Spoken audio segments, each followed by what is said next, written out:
Welcome to Guhan genuine products. நம்ம ப்ராடக்டில் first ப்ராடக்டான panchagavya விளக்கில் பயன்படுத்தக்கூடிய சாணத்தின் அறிவியல் தகவல்களை பார்க்க போகிறோம். இந்த காலத்தில் நம் முன்னோர்கள் அனைவரும் வீட்டுக்கு வீடு பசுவையும் காளை மாட்டையும் வளர்ப்பதை ஒரு மரபாகவே வைத்திருந்தனர். அவர்கள் பல காலம் நோய் நொடியின்றி வாழ மாட்டு சாணம் ஒரு வகையில் உறுதுணையாக இருந்தது என்றே கூறலாம்.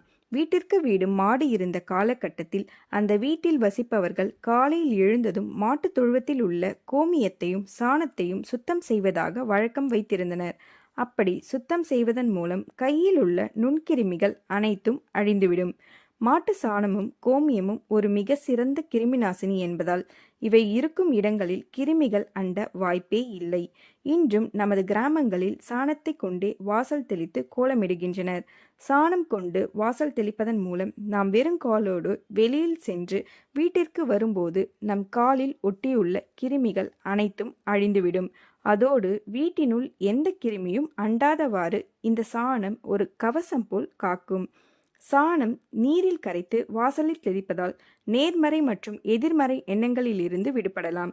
தினமும் நெற்றியில் இட்டுக்கொள்ளும் திருநீரும் சாணத்தில் இருந்தே தயாராகிறது. விபூதி மட்டுமா? பல்பொடி, கொசுவிரட்டி, சாம்பிராணி என பல பொருட்கள் மாட்டு சாணத்தின் மூலம் தயாராகிறது.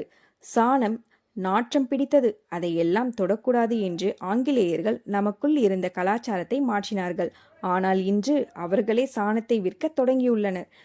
சென்று கவுடங்க் என தேடி பாருங்கள். ஒரே ஒரு வரட்டியின் விலை குறைந்தது 150 ரூபாய்க்கு விற்கப்படுகிறது. அறிவியல் ரீதியாக பல நன்மைகளை தரும் இந்த சாணம் மாட்டிலிருந்தே கிடைக்கிறது. அதனால் மாடுகளை வளர்ப்போம், இயற்கையை காப்போம். சாணத்தில் இவ்வளவு ஆன்மீக ரீதியாகவும் அறிவியல் ரீதியாகவும் பல பயன்களை கொண்ட பசு சாணத்தில் தயார் செய்யப்பட்ட நம்மளோட பஞ்சகவ்ய விளக்க நீங்களும் வாங்கி யூஸ் பண்ண ஆசைப்படுறீங்களா? உடனே டிஸ்கிரிப்ஷனில் இருக்க நம்ம வாட்ஸ்அப் நம்பருக்கு ஆர்டர் பிளேஸ் பண்ணிக்கோங்க. தேங்க்ஸ் ஃபார் வாட்சிங்.